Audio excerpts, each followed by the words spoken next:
यहाँ लिखना चाहिए था, मैंने वहाँ लिख दिया।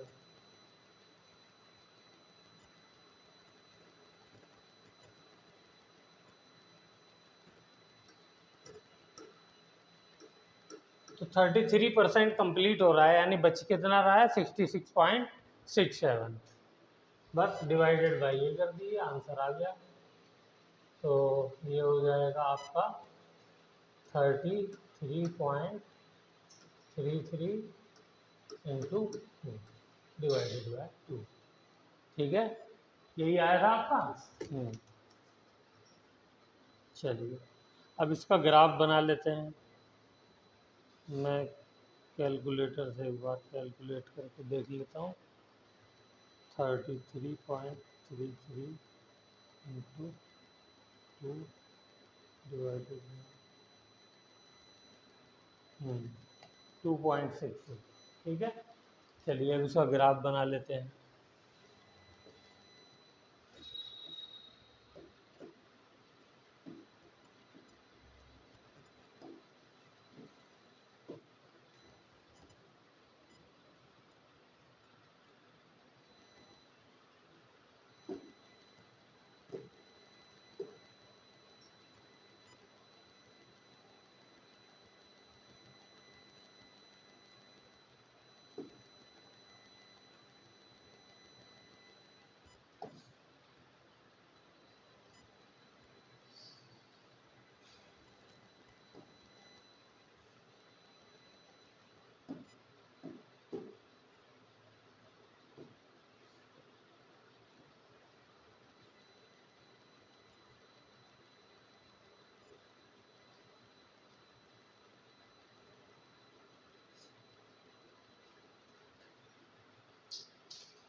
चलो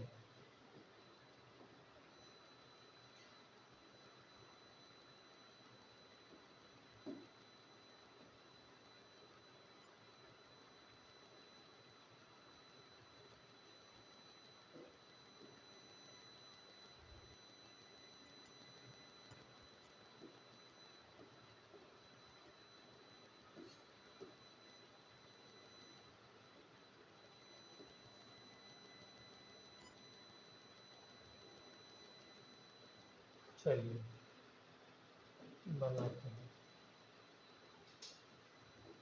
बताइए रेट ऑफ रिएक्शन यानी R versus concentration of reactant, इसका ग्राफ बताइए कैसा बनना चाहिए। और वर्सेस टाइम, इसका ग्राफ कैसा बनना चाहिए।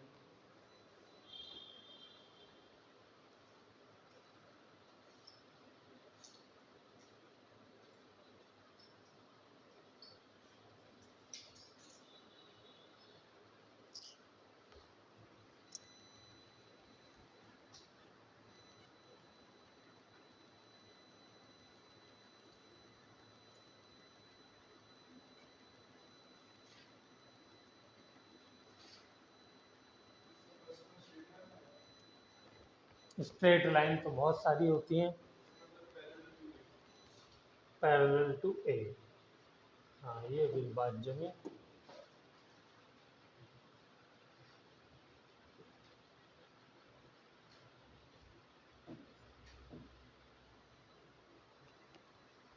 तो बटा बटा क्या लग रहा है, क्या कंसंट्रेशन के ऊपर रेट ऑफ रिएक्शन डिपेंड कर रहा है।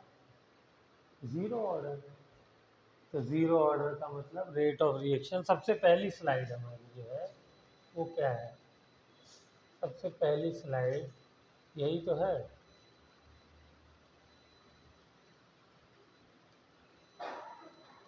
ये रेट ऑफ रिएक्शन जो है वो independent of concentration of reactant है। तो यहाँ से मेरा ग्राफ क्या बन जाएगा, समझ में आ रहा है तेजाम। क्या मतलब हुआ कि रिएक्टेंट की कंसंट्रेशन पर डिपेंड नहीं कर रहा है।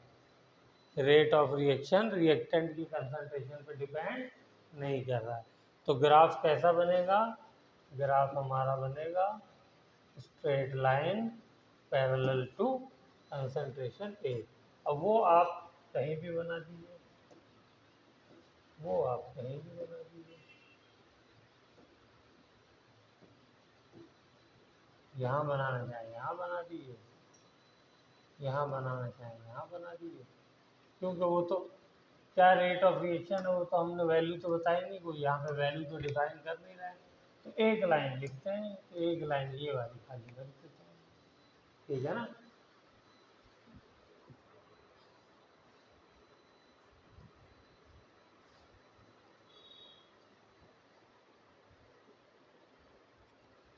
क्या टाइम के ऊपर डिपेंड करता है?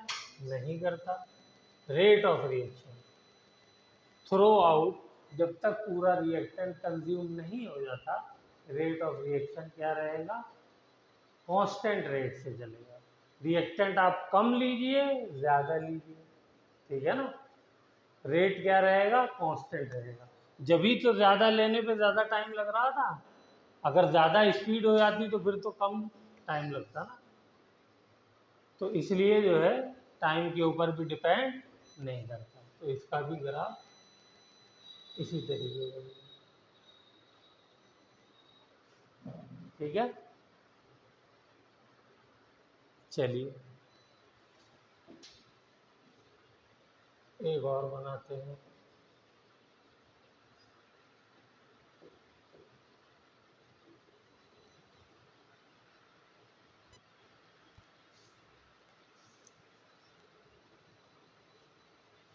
Concentration of reactant with time, इसका बताइए। टाइम के साथ क्या कंसंट्रेशन का हो रहा है रिएक्टेंट की? डिक्रीज कर रही है भाई, जैसे जैसे टाइम गुजर रहा है रिएक्टेंट क्या हो रहा है? कंज्यूम हो रहा है ना, तो डिक्रीज करेगी। डिक्रीज करेगी तो कैसे डिक्रीज करेगी? बोलिए, कौन सी वाली इक्वेशन से पता चलेगा? ये वाली से, a is equal to A not minus a t, यही तो आई थी इक्वेशन। तो बताइए कैसी कैसी बनेगी, ग्राफ कैसा बनेगा?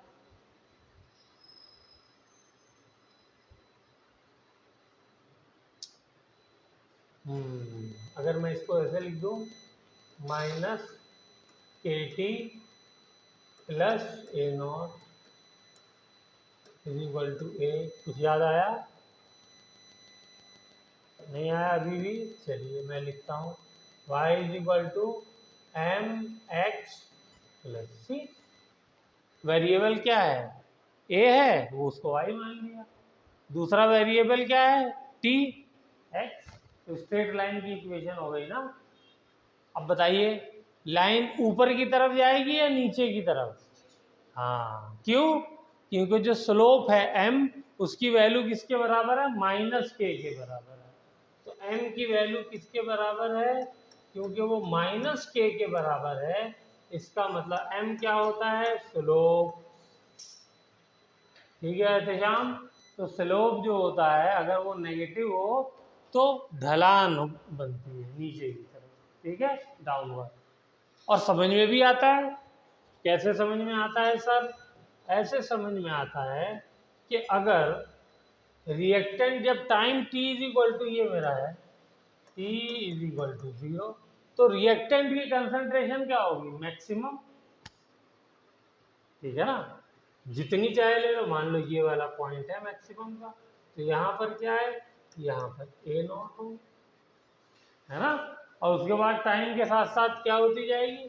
कम होती जाएगी, और ये होती जा रही है कम, और कम होते होते एक टाइम आएगा कि 0 हो जाएगी, ठीक है ना। तो इस तरीके से ग्राफ बनेगा। चलिए, तो अब ज़रा दिमाग लगाइए और प्रोडक्ट का ग्राफ बनाइए। बन गया है, अगले पेज पे चलें। प्रोडक्ट के साथ, प्रोडक्ट का ग्राफ टाइम के साथ बनाइए।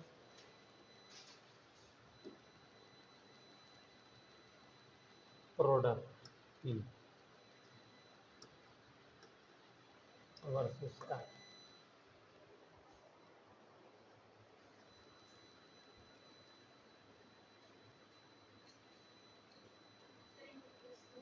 है बेटा? हाँ, यस, ओरिजिन से होगा। कैसा बनेगा? Straight line. ठीक है, और लोग भी ट्राई करें, इक्वेशन कुछ आइडिया लगाएं।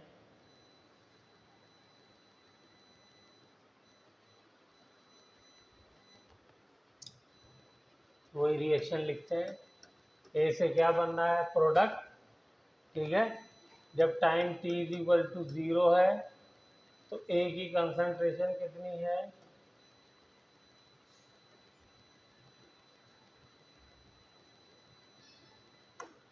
ए की कंसंट्रेशन कितनी है? ए नॉट। टी की है 0। यानी ये बात तो सही है कि यहाँ से शुरू होगा, है? और फिर उसके बाद क्या हो रहा है? जब time t is equal to T हो गया है तो ए की कंसंट्रेशन कितनी हो गई है? ए। उसको मैं क्या लिख सकता हूँ? उसको मैं लिख सकता हूँ a not minus x. X part टूट गया है इसका। ठीक है, तो ये कितना बना? ये x बना। जितना टूटा उतना ही बना, एक से एक बन रहा है ना, तो x टूट रहा है तो x बनेगा। ओके, तो जो मेरे पास इक्वेशन थी उसी में लिखते हैं। क्या इक्वेशन थी? a is equal to A not minus K T. तो a कितना है? a है ए नॉट माइनस एक्स। ठीक है, और ये हो गया मेरा ए नॉट और माइनस के टी। ठीक है, तो यहाँ से क्या आया? ए नॉट से ए नॉट कट गया, माइनस से माइनस कट गया, कट जाएगा। ए नॉट कटेगा तो इधर भी खाली एक टर्म बची, उधर भी एक टर्म बची, इसलिए काट दिया। ऐसे नहीं कि इक्वेशन है तो काट दोगे बीच में से। ठीक है ना, ये कट जाएगा तो कटने के बाद क्या बचेगा? Minus X is equal to minus K T, ये बचेगा ना, तो इसलिए काटा है। तो क्या हो गया? x t के डायरेक्टली प्रोपोर्शनल है। ठीक है, तो ये भी क्या हो जाएगा? इसको भी देखिए, y is equal to M x plus c. तो यहाँ पे c क्या है? 0। इंटरसेप्ट क्या है? 0। इसका मतलब यहाँ से इंटरसेप्ट क्या होता है कि इस एक्सिस को किस पॉइंट पे लाइन कट कर रही है, तो वो 0 पे कट कर रही है। तो ये स्लोप क्या हो जाएगा? इसका स्लोप हो जाएगा ये, ऐसे लाइन जाएगी। स्लोप लिखिए जल्दी से, ये स्लोप इज इक्वल टू के, और या फिर थीटा हमें पता हो तो हम is equal to tan theta ले सकते हैं। ठीक है ना, यही चीज पीछे भी लिख लीजिए। पीछे वाले में थीटा वाला और ये लिखना भूल गए थे। यहाँ पे स्लोप ये है और इसकी वैल्यू किसके बराबर है? माइनस के, या इज इक्वल टू थीटा के टेन थीटा के। यहाँ पे बताओ बेटा, थीटा कौन सा वाला लेंगे? हाँ, ये वाला। ठीक है ना, इसको याद रखना है, ये वाला थीटा होगा। एहतजाम समझ में आ रहा है? ये वाला एंगल होगा पॉजिटिव एक्स एक्सिस के साथ। अगर ये एंगल दिया हुआ एग्जाम में तो फौरन 180 में से माइनस करेंगे। ये थीटा। ठीक है, और अगर ये वाला थीटा लेना है तो माइनस साइन पहले लगा दो बाहर। ओके, चलिए, तो यहाँ पे ग्राफ की कहानी भी ख़त्म हो गई।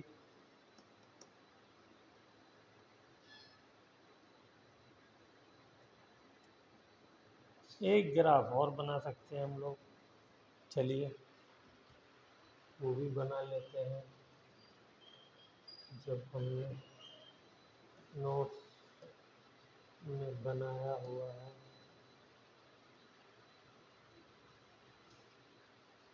जैसे ये मैंने बता दिया था, T half versus A not, बताओ। हाँ, ए नॉट जो मैंने लिखा है इसका मतलब क्या है, बोलिए। इसका मतलब ये है कि मैं रिएक्टेंट इनिशियली कितना ले रहा हूँ, मैं उसकी क्वांटिटी घटाऊं बढ़ाऊं तो उसके साथ टी हाफ कैसे चेंज हो रहा है, डायरेक्टली प्रोपोर्शनल है। और डायरेक्टली प्रोपोर्शनल में कैसे जाएगा ये, बिल्कुल वहीं से जाएगा, ओरिजिन से, ठीक है ना। तो ये ओके, चलिए, तो यहाँ पर हमारा जो है ज़ीरो ऑर्डर का ग्राफ भी ख़त्म हो गया। अब कुछ इसके एग्जाम्पल लिख लीजिए। हाँ, जितने भी एंजाइम कैटालाइज्ड रिएक्शन आप लोग पढ़ते हैं वो सब ज़ीरो ऑर्डर रिएक्शन।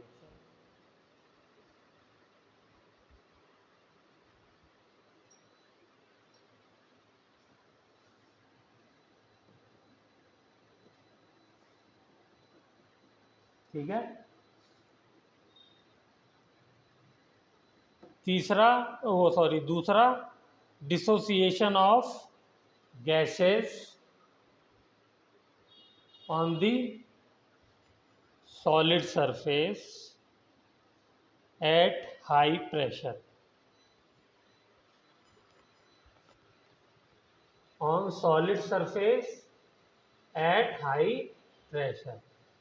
जैसे एक बहुत कॉमन एग्जांपल है, वो करते हैं, 2NH3, अब तक आपने अमोनिया बनाया था, अमोनिया को ब्रेक कर देते हैं, N2 + 3H2। तो क्या होना चाहिए, सॉलिड सरफेस होना चाहिए और हाई प्रेशर होना चाहिए। करेंगे तो ये क्या होगा, ज़ीरो ऑर्डर रिएक्शन होगा।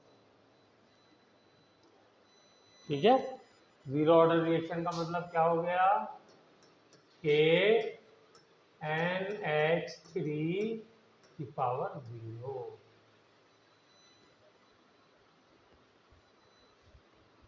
एक मैंने और एग्जांपल करवाया था, जब गुलबर्ग एंड वेगे लॉ कराया था ज़ीरो ऑर्डर में, चेक करिए, लिखा हुआ है, गुलबर्ग एंड वेगे लॉ जब पहले दिन लेक्चर लिया था उस दिन कराया था।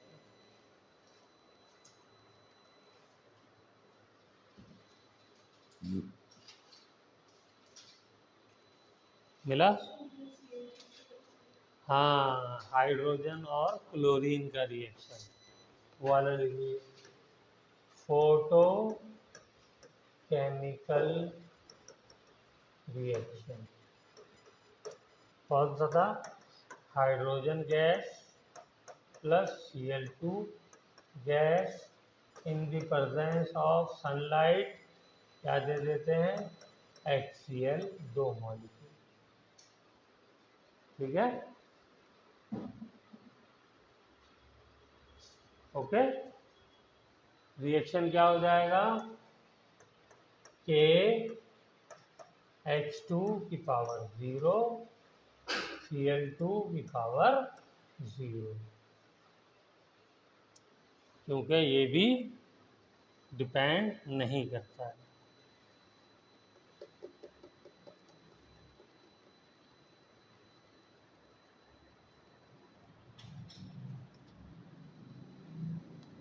तो बोर्ड के लेवल का तो हमने यहाँ पर ख़त्म कर लिया है। ठीक है, अब थोड़ा सा एक आध क्वेश्चन ऐसा करा देते हैं कि अगर चेंज आ जाए कुछ तो क्या किया जाए। जैसे कि इस बार पेपर में आ गया, वैसे केमिस्ट्री ने तो ज़्यादा परेशान नहीं किया। मान लीजिए मैंने अभी तो कराया था आपको, ए से पी बना, प्रोडक्ट बना। अब ये 2A से पी बन रहा है,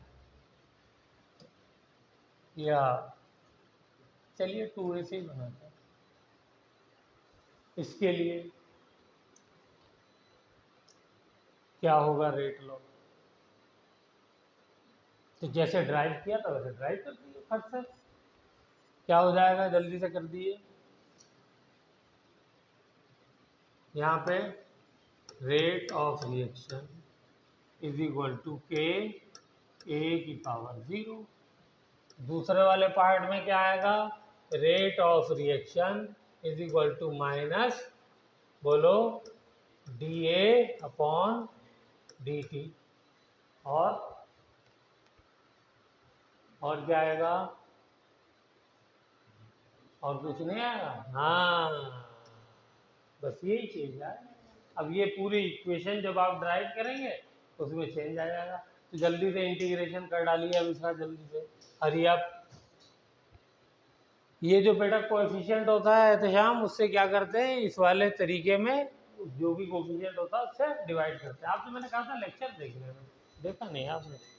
हाँ, लेकिन देख लेना चाहिए था आपको टाइम निकाल कर।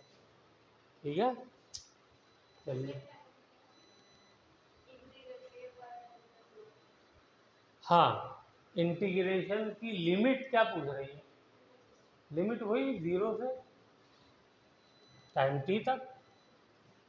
तो यहाँ पे मैं लिख दूंगा minus D a upon 2 d T is equal to a.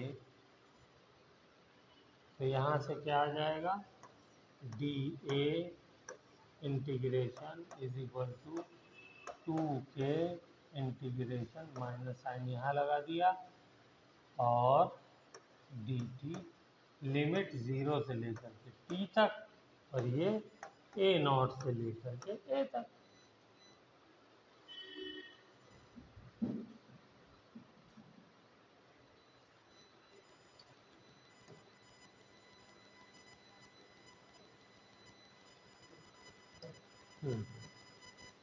तो इसको करेंगे तो ये आ जाएगा a माइनस ए नॉट। इसमें कोई चेंज नहीं है, बिल्कुल पुराने की तरह है, तो वैसे का वैसे ही आ जाएगा। ठीक है ना? तो सर इसमें ही कौन सा चेंज है, ये भी वैसा ही है, तो बिल्कुल सही है। तो ये 2 के इंटू टी आ गया।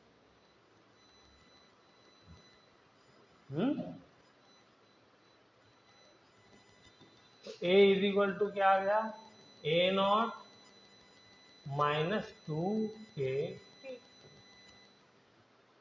तो ये इक्वेशन बनेगी। मैं करके दिखाऊं इसको, या आप लोगों का यही आ रहा है?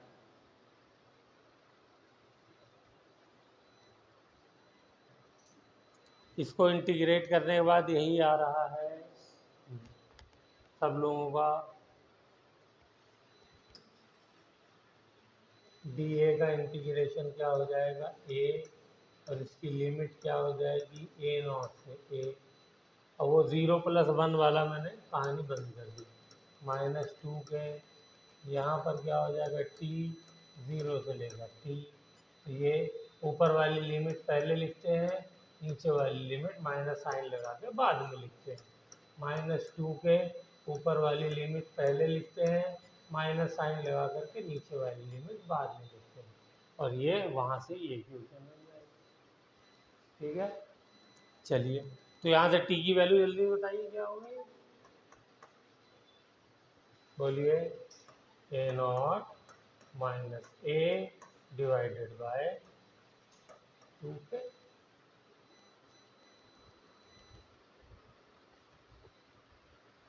ठीक है ना? बस इससे ज़्यादा नहीं आ सकता।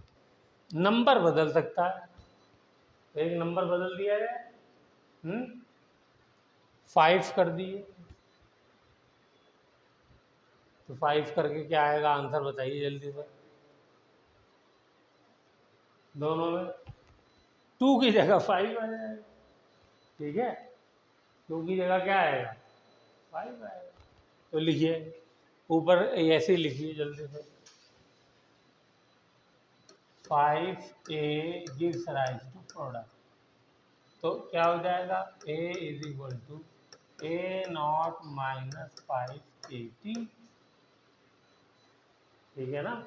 और टाइम का क्या हो जाएगा, a not minus a divided by 5 के। अब ज़ीरो ऑर्डर पे इससे ज़्यादा और कुछ नहीं पूछ सकता।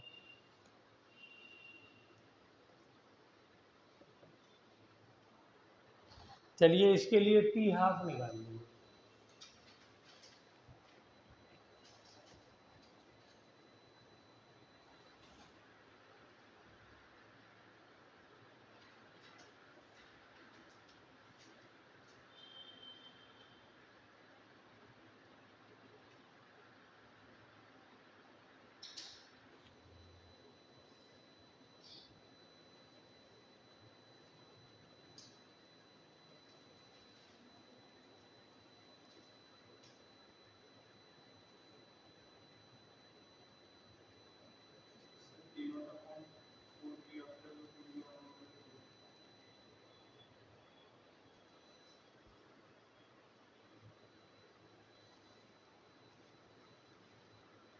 क्या कह रहे हैं बेटा? कौन से के आगे? टी हाफ निकालने के लिए क्या किया था हमने? के आगे टी हाफ के, टी की जगह पूछ रहे हैं ना आप, तो टी हाफ क्या होता है? Half life. जब 50% खत्म हो गया तो 50% को हम कैसे रिप्रेजेंट करते हैं? Half life. हाफ लाइफ का मतलब टी हाफ, बस ये लिखेंगे और क्या लिखेंगे, है बेटा? हाँ, तो कैसे निकालना यही तो मैं आपसे पूछ रहा हूँ। किसी के लिए भी निकाल दीजिए, अब ये लिखा है तो इसके लिए निकाल दीजिए, टू के लिए घर जाके निकाल दीजिए। हाँ, तो निकाला क्या आया वो बताओ, इसी के लिए बताओ क्या आ जाएगा इस फॉर्मूले में? T half A not minus A naught by 2 divided by 5 K. ठीक है ना? तो इसको सॉल्व कर लीजिए, तो कितना आ गया, ए नॉट और यहाँ पे 2 नीचे आ जाएगा तो आ जाएगा 10 के। ये आ गया आंसर।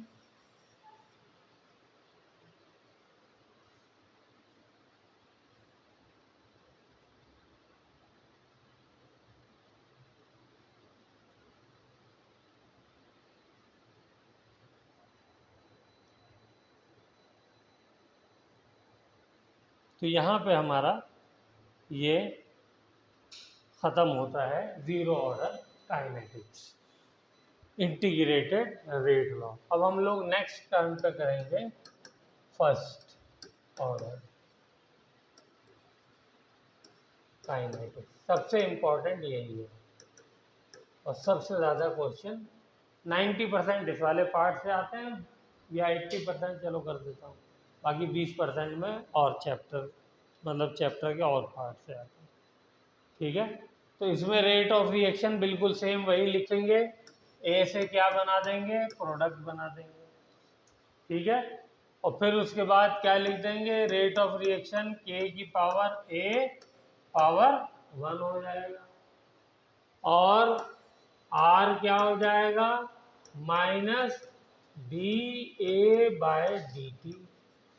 ठीक है, फिर क्या करेंगे नेक्स्ट स्टेप में, minus D A by D T is equal to K A कर देंगे। अब यहाँ से फिर वही इंटीग्रेशन का फॉर्मूला, और फिर टाइम, फिर टी हाफ, फिर क्वेश्चन, फिर ग्राफ, इसको कल करेंगे। ठीक है, तुम पूरा देख करके अच्छे से नोट्स बना लो। तुमने भी देखा बेटा कुछ पुराने वाले जो लेक्चर हैं, देख लो वरना दिक्कत होगी। चलिए।